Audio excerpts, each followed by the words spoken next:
Jell-O.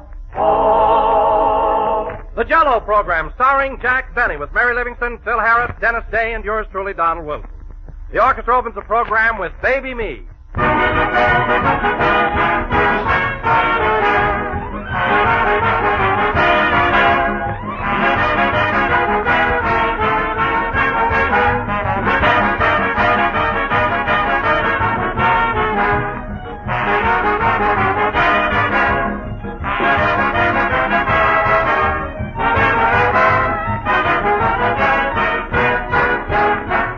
If you have a family of football fans, you know what an afternoon at the game can do to their appetite. Send them zooming up higher than a kite.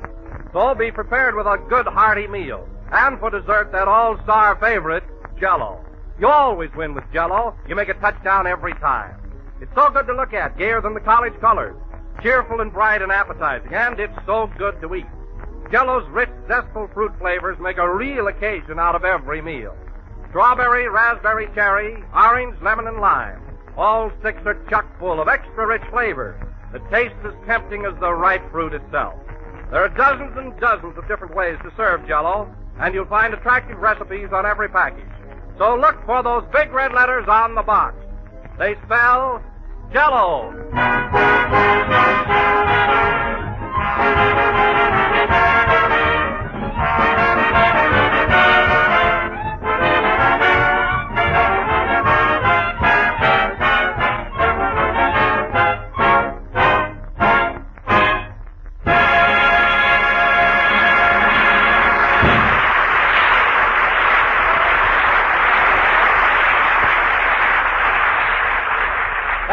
Baby Me, played by the orchestra. Now, folks, as you all know, 447 years ago last Thursday, Christopher Columbus discovered America. That's right, Don. To finance this expedition, he borrowed a huge sum of money from Queen Isabella of Spain. Yep.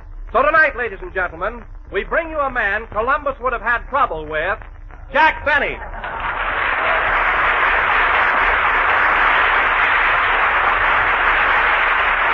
Thank you. Thank you. Jell-O again. This is Jack Benny talking. And, Don, although I appreciate your timely introduction, aren't you assuming too much? Now, what do you mean? Well, how do you know Columbus would have had trouble borrowing money from me? That's just a wild guess. Well, Jack, I was merely trying to be topical, that's all. Last Thursday was Columbus Day, and I wanted to tie you in with him. John, tying me in with Columbus is indeed flattering. But you didn't have to make me tight. He didn't make you tight. He just lifted the veil. Oh, he did. Now, listen, Phil, and this goes for you, too, Don. We're beginning a new season. I think we ought to make a few changes. I'm sure there are more vital things to talk about than me being tight. I'm awfully sorry, Jack. Me, too. Don, I believe. You know, fellas, this is only our second broadcast, and during this new season, we ought to try and get on more believable subjects. You're right, Jack. We've all been picking on you too much. You said it, Mary. Imagine saying I wouldn't finance Columbus. Well, if I'd have been living in those days, I would have been glad to loan him the money. Yeah, but he'd have a tough time sailing that boat with one arm. Mary, I wouldn't have asked for collateral. To hear you talk, you'd think I never spent a dime. Well? Well, nothing. What about that party I threw Wednesday night at the Coconut Grove? What party? You know, the party I threw at the Coconut Grove. Didn't I pay the check for 10 people? Didn't I leave a big tip? Yeah, but you took a tree home for firewood. I did not. I just took a few branches that fell off. So don't exaggerate. Boy, that's rich. Benny the wood chopper. Phil, get this straight. I didn't go to the Coconut Grove Wednesday night to chop down any trees. Then why did you wear that lumberjack shirt? That wasn't a lumberjack shirt. That was my tuxedo shirt that was washed with some plaid socks.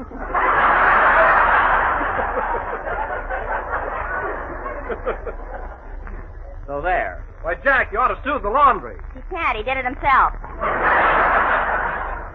Well, you're certainly right up on your toes tonight, Miss Livingston.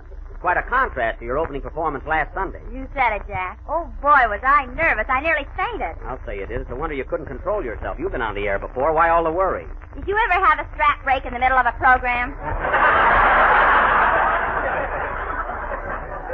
Oh, I see. So that's what happened, huh? Say, Mary, is that why you borrowed my fraternity pin? Yeah. Phil, how can a hillbilly that only went as far as third grade have a fraternity pin? What are you talking about? I'm a college man. What college? Cornpone Tech. Corn pone tech. Yeah, corn pone. Here we come. Shave and a haircut. Bay rum. Oh, a barber college. Well, I'm certainly glad to hear that, Phil. Right after the program, I'll let you cut my hair. Okay, just send it over the Wilshire Bowl.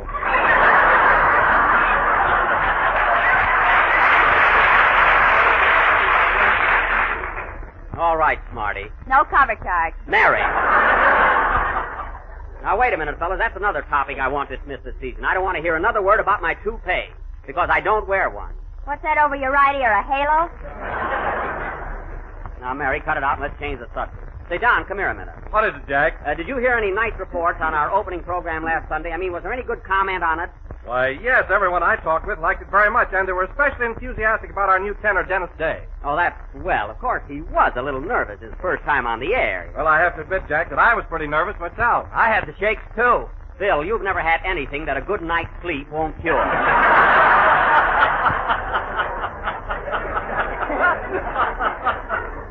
But really, Don, I'm very happy about Dennis. Of course, I'm going to have to do something about that mother of his. Oh, boy, what I've gone through with her already. Well, after all, Jack, it's a mother's instinct to look after the best interests of her son. I know that, Don, but I don't want her around while we're broadcasting. Oh, why don't you put your foot down, Jack? Why don't you threaten her? Not a good that'll do. She's bigger than I am. Look, we've been on the air 10 minutes and they haven't shown up yet. And you know why? Because I told her to be here on time. Oh, Jack, you're just imagining things. Mrs. Day seems to be a very nice woman. Don, you don't have to put up with her like I do. She's always interfering with my business. She came over to my house the other day and made Dennis stop mowing the lawn.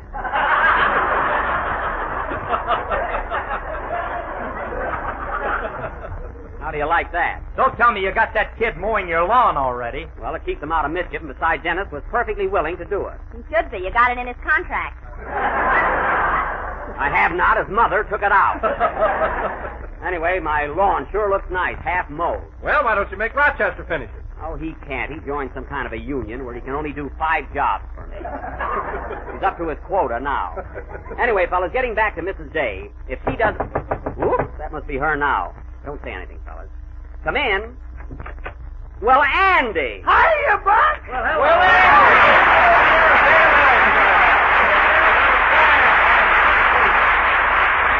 Well, Andy, it's about time you showed up. I was expecting you to drop in last Sunday. Well, I couldn't make it, Buck. I had to drive Ma and Pa to the Pomona Fair. We never miss it. Oh, the Pomona Fair. Hey, say, did your mother win first prize again on her famous elderberry wine? Well, she was expecting to, Buck, but Pa was all alone in the back seat with the jug.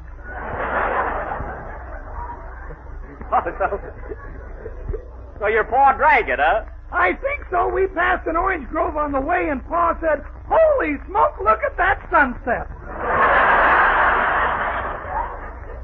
Well, then you're probably right. Say, Andy, they generally have pretty good exhibits at the Pomona Fair. How were they this year? Swell. The farm products were wonderful. You know, Buck, they had an ear of corn there 3 feet long. what was that, Andy? I knew you'd be interested, Bill.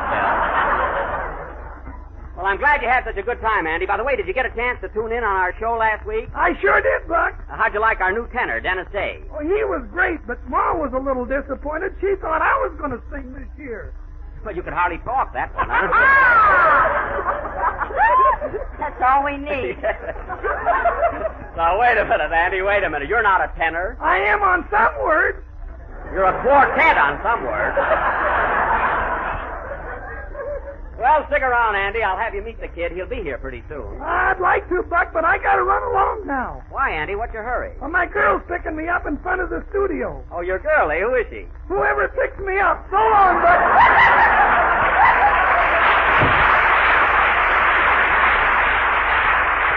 Well, say, that Andy's getting to be quite a devil. Well, come on, Phil. Let's get going with the show. How about a number? Okay, Jackson, would you like a newie or an oldie? Phil, just play a goodie if you can-y. A newie or an oldie.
There you go. That was Put That Down in Writing, played by Phil Harris and his orchestra. And Phil, in all fairness to you, the band sounded very good, much better than last week. What are you talking about? The music was sensational last week. Sensational? Yeah. Did you see that marvelous write-up I got in the musical Curio? The musical what? Curio. I got it right here. Let's see that. Curio. That's Courier, musical Courier. He owns a fraternity pin yet. If I could trust that strap, I'd give it back. I don't blame you. What does the write-up say, Phil? It's a rave from start to finish, kid. You read it, Jackson. I don't want to sound hammy. Okay. It says, musical review. Phil Harris and his orchestra are back again on the Jell-O program this year. And on the opening broadcast, Sunday, October 8th, we can only say that the music was abominable. I guess that's bad, eh?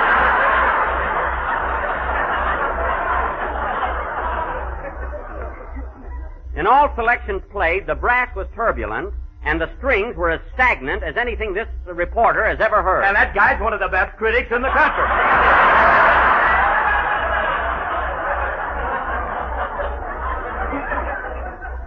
He certainly is, Phil, so that's what you call a rave notice, eh? Sure, I got a scrapbook full of that stuff. Did you hear that, Mary? He saves those kind of write-ups. Maybe he's going to blackmail himself. That must be it. What are you kids talking about? Why, that's one of the best write-ups I ever got. Did you notice them big words? Phil, this review says that your music was abominable, turbulent, stagnant. If you take a bow on that, it proves that you're definitely an illiterate egomaniac. No kidding. Gee, that went to his head, too. Well, I give up. I did my best. Now, let's drop all this nonsense and get down to business. Say, Jack. Yes, Don? Speaking of write-ups, our opening program got a lovely notice in the Grocer's Journal. Oh, in the Grocer's Journal, eh? Have you got it with you, Don? Sure, here it is, right here. It says, the Jell-O program opened its fall season last Sunday night with the most enjoyable half hour. Well. It was a distinct pleasure to hear Don Jolly Boy Wilson. Jolly Boy? Yeah. Again remind us that Jell-O is not only economical and easy to make, but that it comes in 6 delicious flavors: strawberry, raspberry, cherry, orange, lemon, and lime. Well, that's very nice, Don. Doesn't it say anything about the rest of us? Oh, yes, it says, Jack Benny, Mary Livingston, and Phil Harris maintained perfect silence as Mr. Wilson, in a voice vibrant with emotion, stressed the importance of insisting on genuine Jell-O with the big red letters on the box. Well, that's a marvelous review, Don. You went over very big. You know, fellas, when you get that kind of... Say, Jack, What? here comes Dennis Day now. Where? Right behind his mother. Oh, yes, yes. Hello? Hello, Dennis? Oh, hello, Mr. Benny.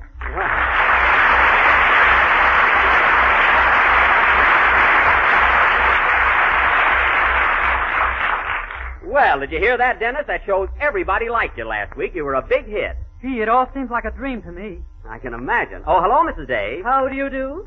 And, how are you, Miss Livingston? I'm fine, thank you.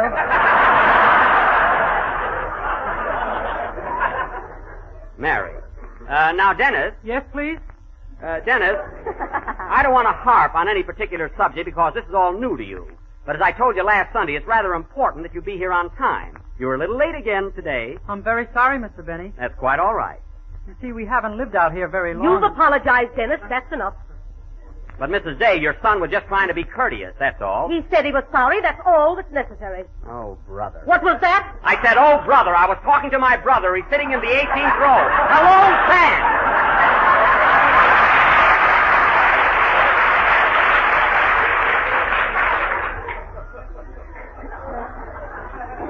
My goodness. Now, Dennis, tell me, did you hear any nice comments about your singing last week? Did your friends like you? Oh, yes, Mr. Benny. I was so thrilled that I took the first paycheck you gave me and framed it. Oh, you framed your check. You mean you're not even going to cash it? No, sir, never. This is the happiest moment of Jack's life. Now, Mary, I'm glad he's sentimental. It shows good character, Dennis. Thanks for the frame, Mr. Benny. Never mind. You know, Dennis, I'm one of the friends who thought you were grand last week. You went over very well. Sure, the kid went over. Say, Mrs. Day, how'd you like the way my orchestra accompanied your son? Since you asked me, I thought the music was a bum. There you are, Jackson. Everybody says so.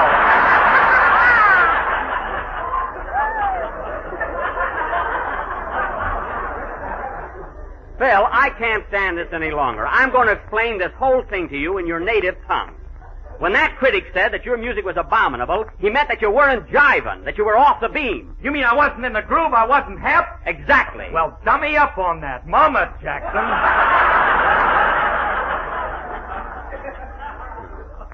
Now, don't take it too hard, Phil. We all get a bad write-up once in a while. Shucks, and I just subscribed to that paper for 25 years. Well, that's too bad. Oh, Jack, you shouldn't have told him. He was so ignorant and happy. I did it for his own good, Mary. Phil's been getting pretty swell-headed lately. Is that so? Yes, Phil. You know, there's an old Chinese proverb that says, when orchestra leaders get kicked in pants, hats fit better. Remember that, Phil. Now, Dennis. Yes, please? We're ready for a number. Have you got your song prepared for tonight? Oh, indeed I have, Mr. Benny. Okay, so now, ladies and gentlemen, Dennis Day, our young vocal discovery, will sing that old and popular favorite, Melancholy Baby. Dennis is not going to sing Melancholy Baby. He's going to sing Cinderella, Stay in My Arms. Now, Mrs. Day, I've arranged with Dennis to sing Melancholy Baby. It's my favorite torch song. Dennis is singing Cinderella, Stay in My Arms. Just 1 minute, Mrs. Day. Whose program is this? It's up for grabs. Stay out of this, Mary. Ladies and gentlemen, Dennis Day is going to sing Melancholy Baby. Oh, no, he isn't. Oh, yes, he is. It's no use, Mr. Benny. Dennis, I'm handling this. Just do as I say and we'll have no trouble. Melancholy Baby, folks. Sing, Dennis.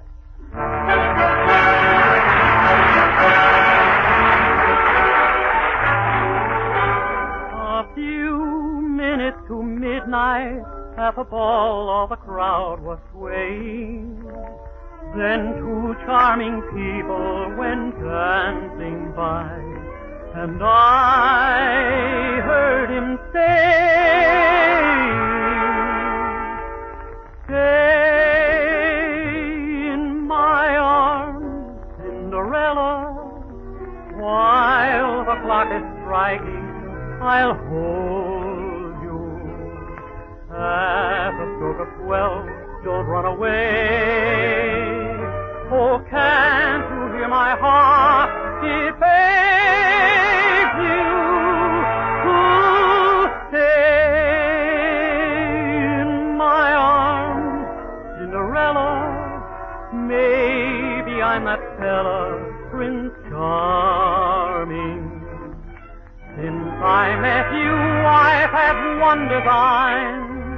Your wedding shoes placed next to mine. Midnight of midnights and so divine. Cinderella, stay in my arms.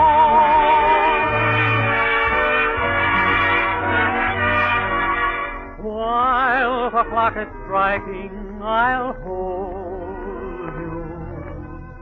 Midnight of midnight and so divine. Cinderella, stay, never stray from my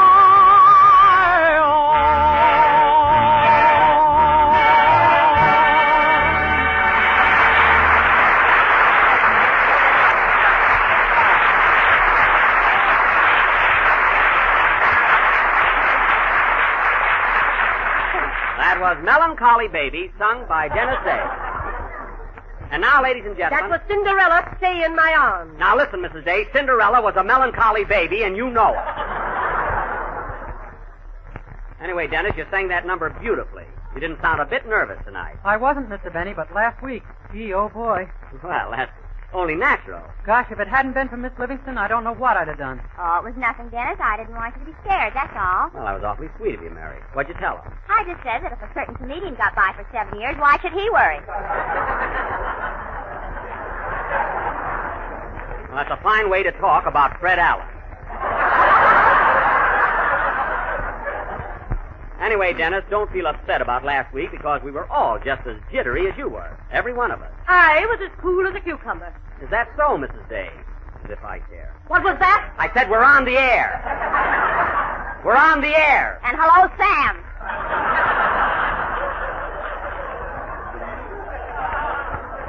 Mary, I'm talking. And now, ladies and gentlemen, if I may resume control here, I would like to announce our play for next Sunday. A week from tonight, the Benny Belligerent Barnstormers will inaugurate their new season of dramatic offerings. After much thought and careful consideration, we decided to open with our version of Darrell F. Zanuck's 20th Century Fox production, that historical drama of adventure in darkest Africa, Stanley and Livingston. Thank you, Kismet. This, I feel, will be one of our outstanding presentations. I agree with you, Jack. I think it's a great idea to do Stanley and Livingston. Yes, Don, at least it'll be something new. New? Fred Allen did it 2 weeks ago. Mrs. Day, what Fred Allen does on his program is no concern of mine. This is a true story that took place in the year 1875. And I have just as much right to do Stanley and Livingston as Fred Allen. Even more, you knew the boys.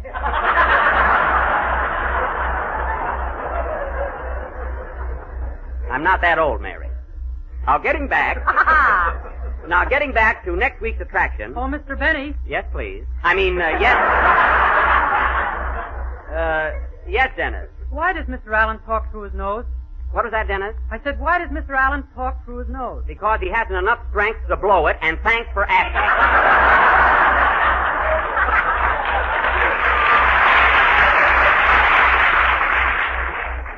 Now, ladies and gentlemen, oh, gosh, I hope he's listening. And now, ladies and gentlemen, we are going to take the remaining moments of our program to give you a preview of some of the highlights from next week's stirring drama. First, pardon me, I'll take it. Hello? Hello, Mr. Bennett, this is Rochester. Well, Rochester, I'm busy now. Call me back later. But it's important, boss. Carmichael's got a toothache. Toothache? Doggone, I knew there was something wrong with that polar bear this morning. Is he in pain, Rochester? Yes, boss, and he's in a bad mood. I threw a fish at him, and he declined it right back in my face. Well, Rochester, it's your own fault. Carmichael wouldn't have a toothache if you'd take care of him. Did you brush his teeth this morning? Only as I passed by.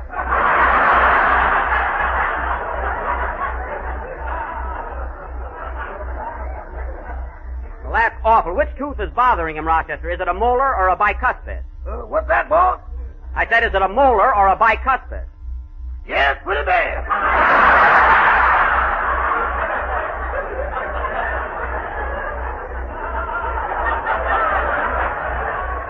Rochester, what I'm trying to get at, what's bothering him? Is it a front tooth or a back tooth? It's that long front one. The one he dimpled my leg with.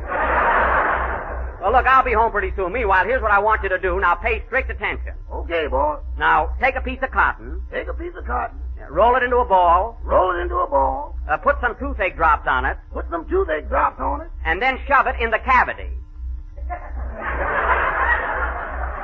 Rochester! Rochester! Your echo just resigned.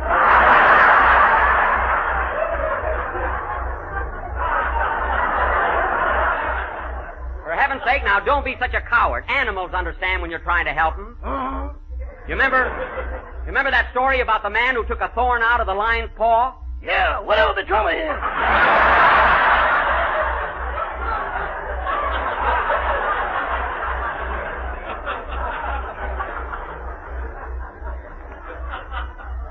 Well, look, Rochester, just leave the bear alone. I'll take care of him later. Goodbye. Goodbye. Oh, say, boss. What? Can I borrow your top hat tonight? My top hat? Yeah, I got a date with a tall girl. Well, just stand on your tiptoes and leave my hat alone. Goodbye. And that polar bear's got more trouble. What's the matter, Jack? Oh, Carmichael's got a toothache. There'll be no living with him all week. Well, where were we? You were going to give us a preview of Stanley and Livingston. Oh, yes. And now, ladies and gentlemen, for the highlights of our next week's attraction, Stanley and Livingston. That thrilling saga of the Dark Continent. Take it, Don. Africa. The jungle. Headhunters.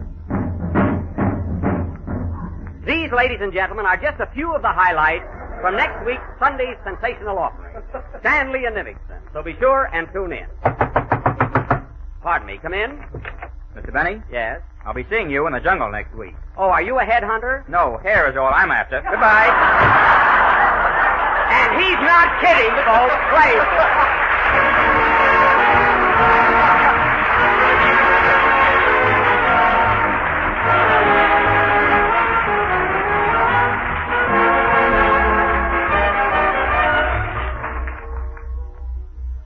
You know, there's always something new for dessert if you just look around. And the new Jell-O puddings make the best desserts that you've tasted in a long time. Just try that Jell-O butterscotch pudding and find out how delicious it is. It has a creamy, mellow flavor, the flavor of real old-fashioned butterscotch, the kind you loved when you were a kid. And it has a tempting golden color, like taffy, that makes you hungry just to look at it. Then try Jell-O chocolate pudding, rich and dark and satin smooth.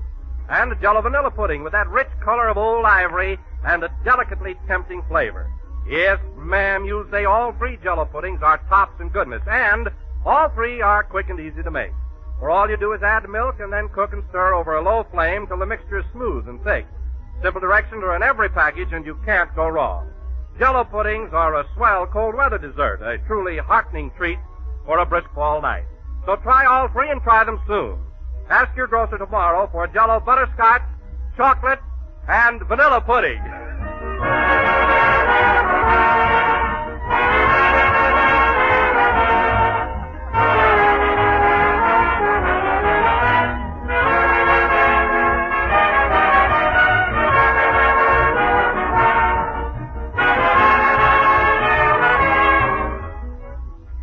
This is the last number of the second program in the new Jell-O series, and we will be with you again next Sunday night at the same time.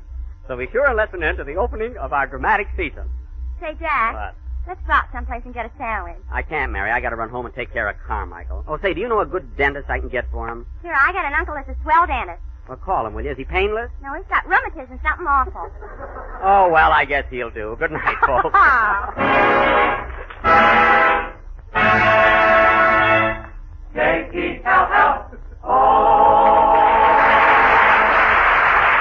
Here's news. Every Tuesday night, the Aldrich family is on the air, starring Ezra Stone and Henry Aldrich, that lovable hard-luck kid. Consult your local newspaper for time and stations, and be sure to tune in on the Aldrich family next Tuesday night. This is the National Broadcasting Company.